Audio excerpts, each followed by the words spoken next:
اذهب الله عنهم الرجس وطهرهم تطهيرا.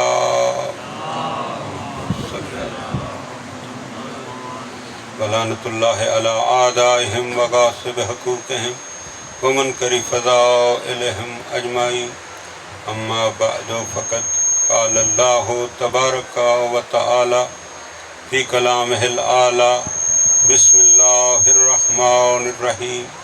يسألونك عن الروح قل الروح من أمر ربي وما أوتيتم من العلم إلا قليلا. درود بھیج دیں محمد والے.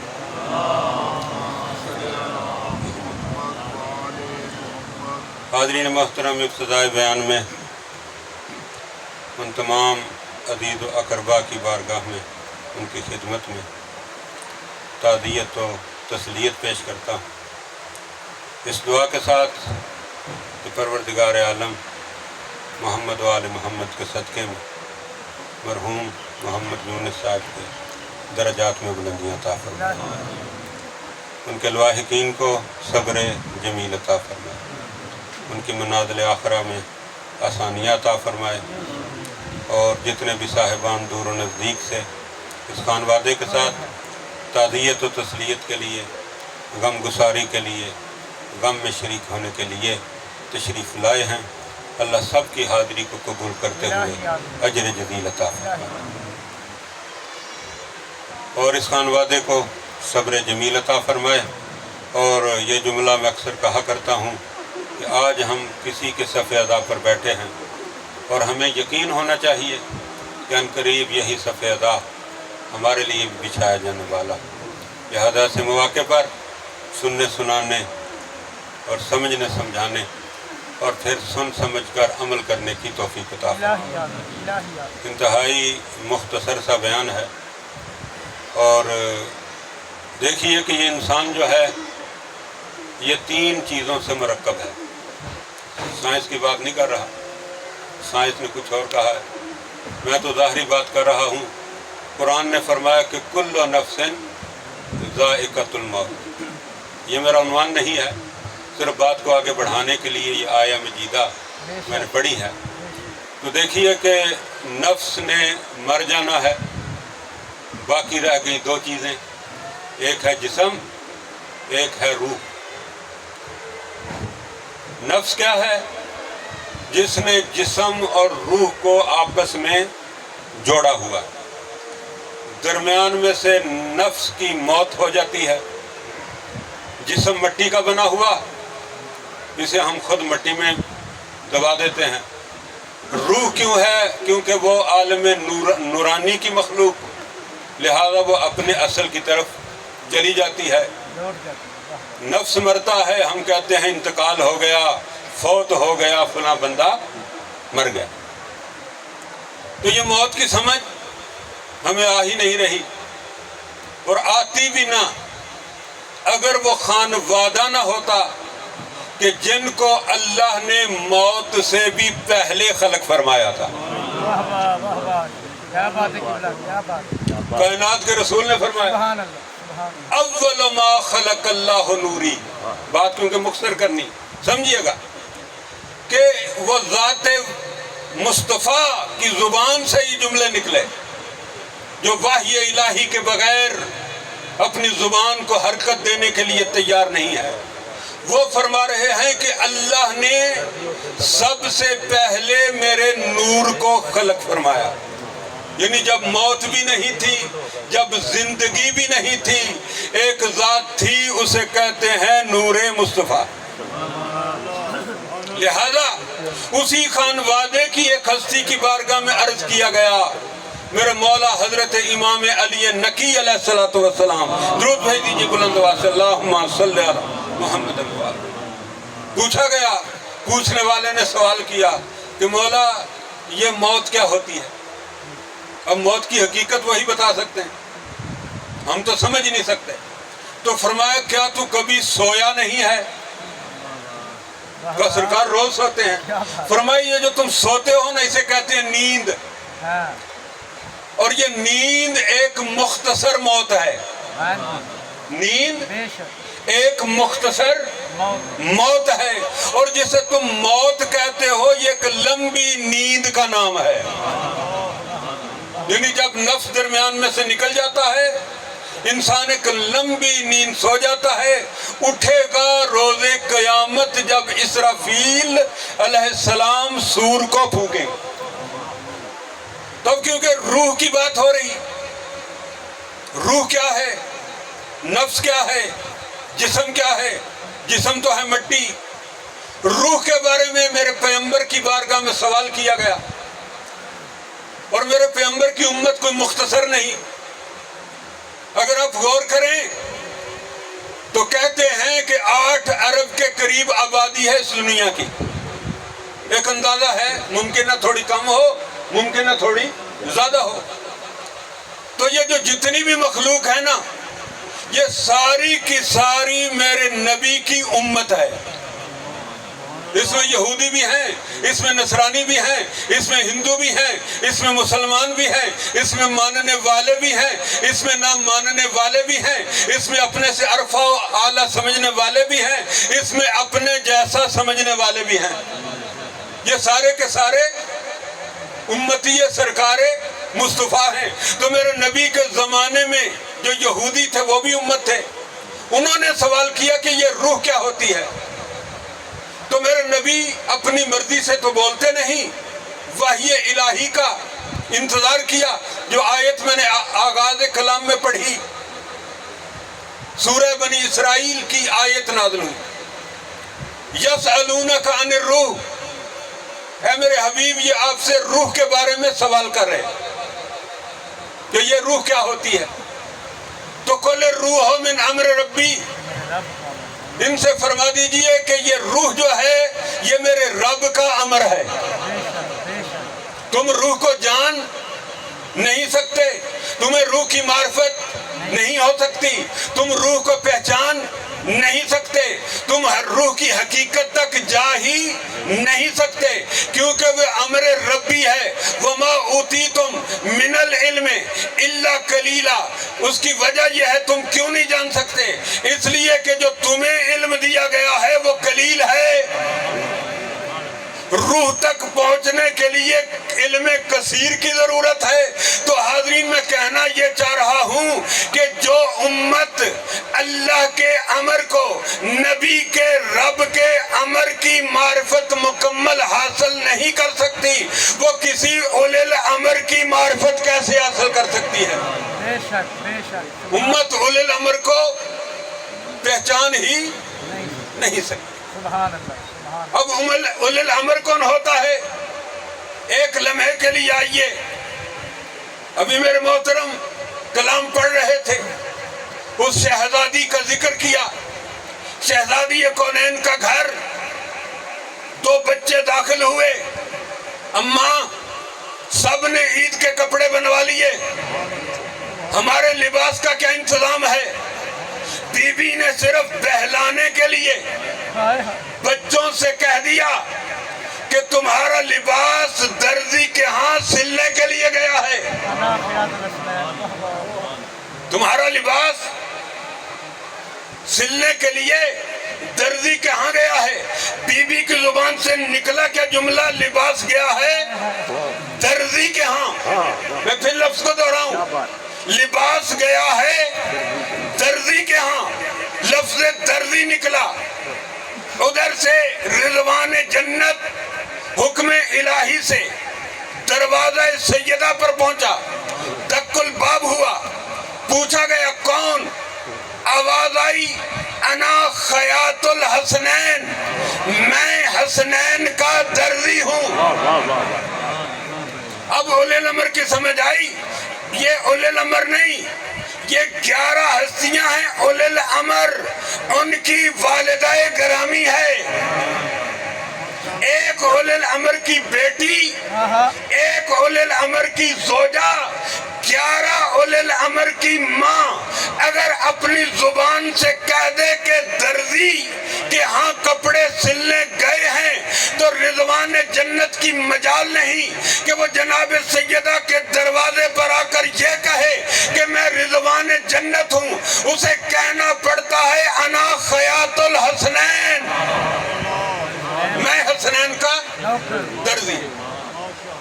بڑی عظمتوں والی ہستیاں ہیں نا. اب بات کو میں مکمل کرنا چاہ رہا ہوں، لمبی بات کرنے کا عادی بھی نہیں، صرف پیغام دینا ہے. حقیقتوں تک پہنچنا ضروری ہے، اور اگر ان سانسوں کی مالا جو چل رہی ہے نا، ان سانسوں کے درمیان اگر حقیقت تک پہنچ گئے تو دنیا میں بھی سعادت مند، آخرت میں بھی سعادت مند. تو آئیے ذرا ایک اور اولی الامر کی طرف چلتے ہیں. یہ آج کا اولی الامر نہیں، یہ قدیمی اولی الامر. واقعہ قرآنی سورہ مبارکہ یوسف، جسے اللہ نے احسن القصص قرار دیا، سب سے خوبصورت واقعہ، واقعات میں سے سب سے خوبصورت واقعہ. حضرت یوسف علیہ السلام کے بھائیوں نے کنویں میں پھینکا، کنویں میں گرے. حضرت خضر آئے، 13 سال کی عمر حضرت یوسف علیہ السلام کی. کہا یوسف گھبرانا نہیں، پریشان نہ ہونا. کہا کیوں نہ گھبراؤں، بچپنا ہے. کہا اللہ نے تیری مدد کا سامان تیرے ہاتھ میں رکھ دیا. کہا کون سا؟ کہا پنجہ کھولو. اس کو کہتے ہی پنجہ ہیں. پنجہ انگلیوں کی وجہ سے نہیں کہتے، پنجہ 5 انگلیوں کی وجہ سے کہتے ہیں. کہا 5 انگلیاں، اور پھر ان میں پورے گنو. کہا 14 پورے. کہا جب بھی گھبرانا 5 اور 14 کو یاد کر لینا، مشکل دور ہو جائے گی. اٹھے، نکلے، پہنچے کہاں؟ عزیز مصر کے گھر. واقعہ میں نے مختصر کر دیا. پہنچ گئے، کچھ زندگی گزاری. اب وہ جی مرحلہ ہوا، اور قرآن نے ہمیں تہذیب سکھائی ہے. بیہودہ لفظ اس ممبر پر نہیں کہے جاتے، اچھے لفظوں سے یاد کرو. بہرحال ایک واقعہ پیش آیا جس کے نتیجے میں انہیں بھیج دیا گیا قید خانے. اب یہ تقدیر ہے نا، باپ کی گود سے اٹھا کر کنویں میں. یا اللہ، تو نے کنویں میں کیوں پھنکوایا؟ اگر بھیجنا تھا تخت پر تو ڈائریکٹ تخت پر پہنچا دیتا، جوانوں کے لیے پیغام ڈائریکٹ پہنچا دیتا. کہا تب تک بلندی نہیں مل سکتی جب تک بستی کی طرف نہ جاؤ.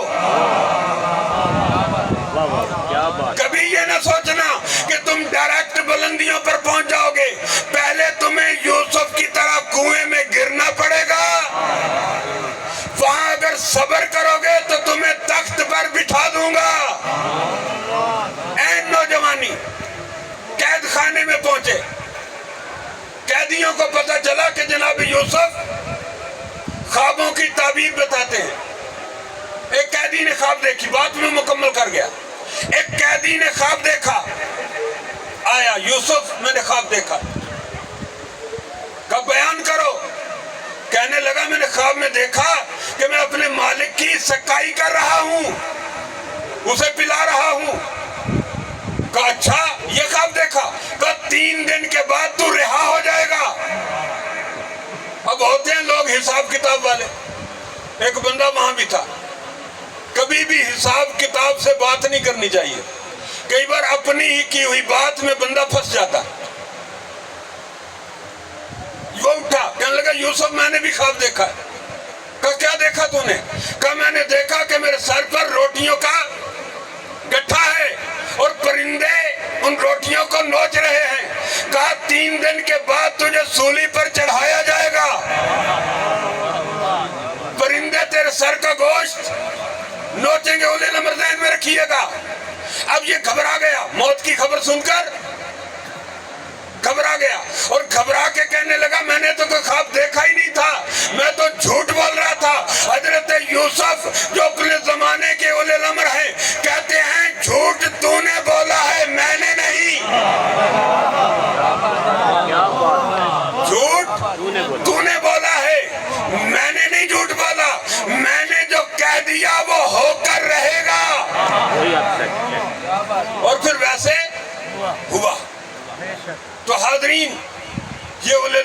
ہستیاں، ہم تو امر الہی کو اب تک نہیں پہچان سکے. امر الہی ہے ہماری روح. اور دیکھیے جملہ کیا ہے؟ کل نفس ذائقۃ الموت. پوچھا گیا علماء سے کہ یہ موت کا ذائقہ کیا ہوتا ہے؟ کہ موت کا ذائقہ، آخری جملے، موت کا ذائقہ اسی طرح ہے جیسے زندگی کا ذائقہ ہے. جیسے زندگی کا ذائقہ. کہا اچھا پھر زندگی کا ذائقہ بتا دیجئے. کہنے لگے زندگی کا ذائقہ اپنا کوئی نہیں ہوتا. زندگی کا ذائقہ پانی کی طرح ہے. پانی کا اپنا کوئی ذائقہ نہیں ہوتا. جس مٹی میں پانی ہو وہی ذائقہ اختیار کر لیتا ہے. اگر مٹی کھاری تو پانی بھی کھاری، مٹی نمکین تو پانی بھی نمکین، مٹی میٹھی تو پانی بھی میٹھا. تو کہا جس طرح زندگی گزری ہوگی ویسا ہی موت کا ذائقہ ہوگا. اگر اچھے ماحول میں زندگی گزری ہوگی تو پھر موت کا ذائقہ بھی اچھا ہوگا. اور اگر خدا نہ خواستہ، اللہ نہ کرے، کسی برے ماحول میں زندگی گزری ہوگی تو پھر انسان کو پچھتانا پڑے گا. بھائی بھی تھے بہنوں کے، بچوں کے باپ تھے، بھائیوں کے بھی بھائی تھے، ہمارے دوست تھے. ہم اپنوں کا ذکر ہی نہیں کرتے. مثال ثواب میں اپنوں کا ذکر نہیں کرتے، بلکہ ان کا ذکر کرتے ہیں جو امر ہو گئے. خود اولو الامر تھے، پھر امر ہو گئے. اور اس کا ذکر کرتے ہیں کہ جس نے کربلا کے میدان میں سر کو کٹایا، سر کو نوکے نیزہ پہ سوار کیا گیا، اور قرآن کی تلاوت کر کے میرے مولا حسین نے دنیا والوں کو بتا دیا، دنیا والوں یاد رکھنا، حافظ قرآن اور ہوتا ہے، محافظ قرآن اور ہوتا ہے. ہم تو ان محافظان قرآن کا ذکر کرتے ہیں. 2 جملے سن لیجئے. میں دیکھ رہا ہوں اکثر کی آنکھوں میں آنسو آ گئے. مولا حسین کا ذکر ہے. بیٹھک میں بھی میں نے یہ جملہ شاہ صاحب کی خدمت میں بیان کیا تھا کہ سانحہ ایک ہی گزرا ہے، وہ ہے کرب و بلا. سانحہ ایک ہی گزرا ہے، وہ ہے کرب و بلا. ارے لوگ نادان ہیں، ہر غم کو بڑھا دیتے ہیں. اس غم کے برابر کوئی بھی غم نہیں ہے. ہاں یہ سوال یہاں پیدا ہوتا ہے، جنازے میں جو شریک ہوئے تھے انہوں نے دیکھا کہ بڑے احترام سے جنازہ اٹھایا گیا، غسل بھی دیا گیا، کفن بھی دیا. جب زخمی ہوئے تو اٹھا کر ہاسپٹل لے گئے. عزیز و اقربا سارے اکٹھے ہو گئے. یہ آنکھوں دیکھا واقعہ. سارے عزیز اکٹھے ہو گئے. بار بار بچوں سے بھی پوچھا جا رہا تھا، بھائیوں کو تسلیاں دی جا رہی تھی، مسجدوں میں دعائیں مانگی جا رہی تھی. مگر افسوس سیدہ کا لال کربلا میں تنہا تھا. بہن قریب سے جب گزرنے لگی نا تو دیکھا کہ جوان بھتیجے کا چہرہ زرد ہو گیا ہے. بھائی وصیت کر کے گئے تھے کہ بہن میری اولاد کا خیال رکھنا. بہن نے محمل سے دیکھا، اب اگر خیال نہ کیا تو سید سجاد کی روح نکل جائے گی. صرف خیال رکھنے کے لیے بہن نے اپنے آپ کو محمل سے زمین کی طرف روانہ کیا. اب میں صاحبان عقل سے سوال کرتا ہوں، ارے ہاتھ تو بندھے ہوئے تھے، ذرا یہ بتاؤ بی بی کیسے زمین پر آئی ہوگی؟ جب بی بی زمین پر آئی ایک آواز پیدا ہوئی. سید سجاد جن کے چہرے کا رنگ بدل چکا تھا ایک بار چونک گئے. کہا پھوپھی اماں کیا ہوا؟ کہ بیٹا بھائی کی وصیت پوری کر رہی ہوں. کہ بیٹا یہ تیری حالت کیا ہے، یہ کیفیت کیا ہے؟ کہ پھوپھی اماں ذرا سوچئے تو صحیح، آپ تو عالمہ غیر معلمہ ہیں، جوان بیٹا ہو، سامنے باپ کا لاشا بے گور و کفن پڑا ہو، اور بیٹا اتنا مجبور ہو کہ اپنے باپ کے لاشے کو نہ غسل دے سکے نہ کفن پہنا سکے. پھوپھی اماں ذرا بتائیے اس بیٹے کی حالت کیا ہوگی؟ وہاں پر شہزادی نے ایک جملہ کہا، کہتی ہے بیٹا مجھ سے الگ نہیں ہے۔ بیٹا ایک دن میں سینے خانہ میں سو رہی تھی، سورج طلوع ہوا، میں سوتی رہی، جب میری آنکھ کھلی میں نے دیکھا میرا بھائی حسین اپنی ابا کا سایہ کیے ہوئے دھوپ میں کھڑا ہے۔ میں اس دن کے بعد سوچتی تھی حل جزاء الاحسان الا الاحسان، ارے احسان کا بدلہ احسان کے سوا کیا ہو سکتا ہے۔ میں سوچتی تھی کسی دن میرا بھیا دھوپ میں ہو، میں اپنی چادر کا سایہ کروں، لیکن بیٹا سجاد ذرا سوچ تیری پھپھی کتنی مجبور ہے۔ ارے بھائی کا لاشا دھوپ میں پڑا، زینب کبریٰ کے سر پر چادر نہیں ہے۔ اللہ لعنت اللہ قوم ظالمین وسیعلمون الذین ظلموا ای منقلب ینقلبون۔ ربنا تقبل منا